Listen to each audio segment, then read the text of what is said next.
कौन शासन से कहेगा, कौन पूछेगा, एक चिड़िया इन बम धमाकों से सिहरती है।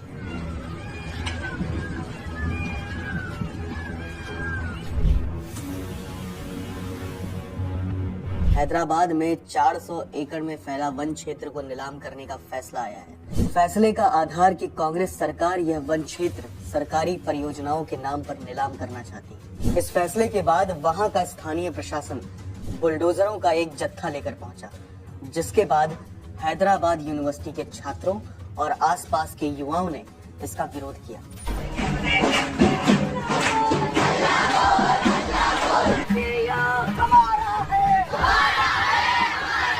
इस विरोध को सोशल मीडिया का बल मिलने के बाद वहां के आसपास के और छात्र इकट्ठा हो गए और जवाब में पुलिस ने उन पर लाठियां बरसा दी और यह रिपोर्ट लिखे जाने तक 53 छात्रों को अब तक गिरफ्तार कर लिया गया है। दरअसल हैदराबाद विश्वविद्यालय के छात्रों और पर्यावरण की रक्षा से जुड़े लोगों का दावा है कि जिस भूमि की नीलामी की जा रही है वह वन क्षेत्र है, क्योंकि यहाँ सिर्फ हरियाली ही नहीं, समृद्ध जैव विविधता भी मौजूद है। इंडियन एक्सप्रेस में छपी एक रिपोर्ट बताती है कि आसपास के लोगों का कहना है कि इस वन क्षेत्र में 237 पक्षी प्रजातियां, दुर्लभ स्टार कछुए, 15 स्तनधारी जीव और ना जाने कितने कीड़े मकोड़े रहते हैं। यही नहीं, इस क्षेत्र में एक महत्वपूर्ण जल स्रोत भी है।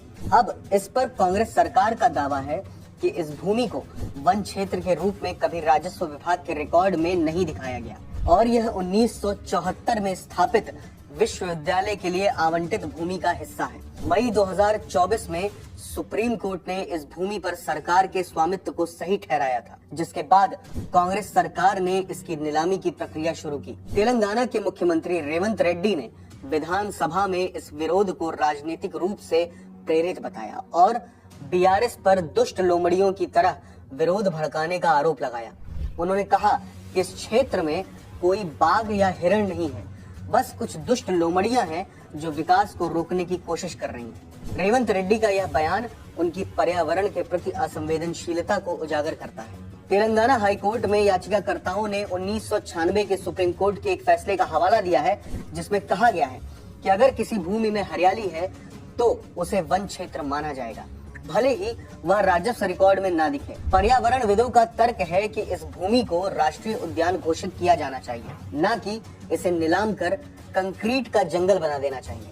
इसी बीच बुधवार को तेलंगाना हाईकोर्ट ने कांग्रेस सरकार को 3 अप्रैल यानी गुरुवार तक इस 400 एकड़ जमीन पर कोई कदम आगे बढ़ाने से रोक दिया है। यानी रेवंत रेड्डी सरकार अगली सुनवाई तक यहाँ न तो कोई पेड़ उखाड़ पाएगी और न ही जेसीबी मशीन चलवा सकेगी।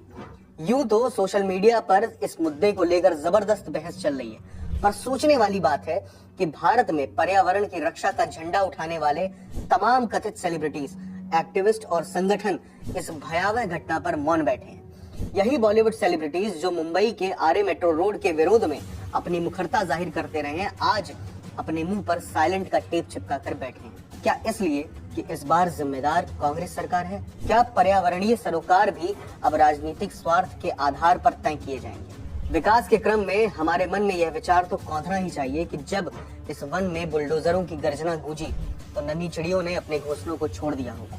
कछुए अपनी धीमी गति से भागने की असफल कोशिश कर रहे होंगे और जंगल में रहने वाले अन्य जीव भयभीत होकर अज्ञात गंतव्य की ओर बढ़ रहे होंगे। क्या विकास की परिभाषा अब यह हो गई है कि जीवन को ही समाप्त कर दिया जाए?